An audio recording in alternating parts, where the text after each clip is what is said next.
first, look to the left. We have all these different tabs. Some of those you will not have, but that's okay. So we have our tools tab. That's going to change based on what mode you're in, what you have selected. Next is the create tab. You can create all your stuff. We're going to go over shortcut keys and how to deal with that. Okay, next is our outliner. This is everything that is in your scene. So I only have a camera, a cube, and a light. So that's what's in there. Next is the properties panel. There's a difference between properties panel and properties window. We'll talk about the properties window at another time.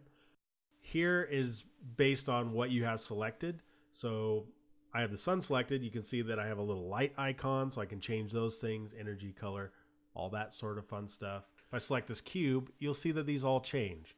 I have the modifiers tab. These are all the modifiers we can apply to an object.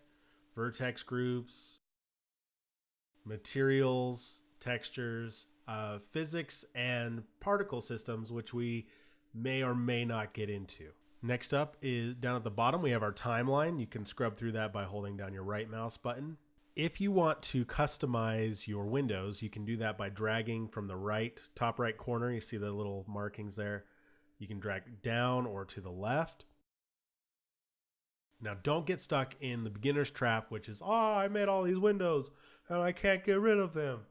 Well, they can only merge with windows that are of the same size. So you'll notice that I can't drag those two because they're not the same size. This one I can. Those two are the same size. Now those are the same size. Now these are two the same size. I can drag that over to the right.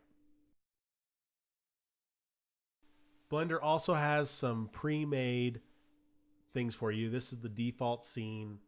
This is animation layout. This is UV layout.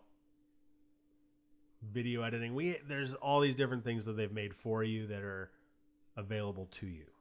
In the next video, we will cover how to move around in the 3D viewport itself.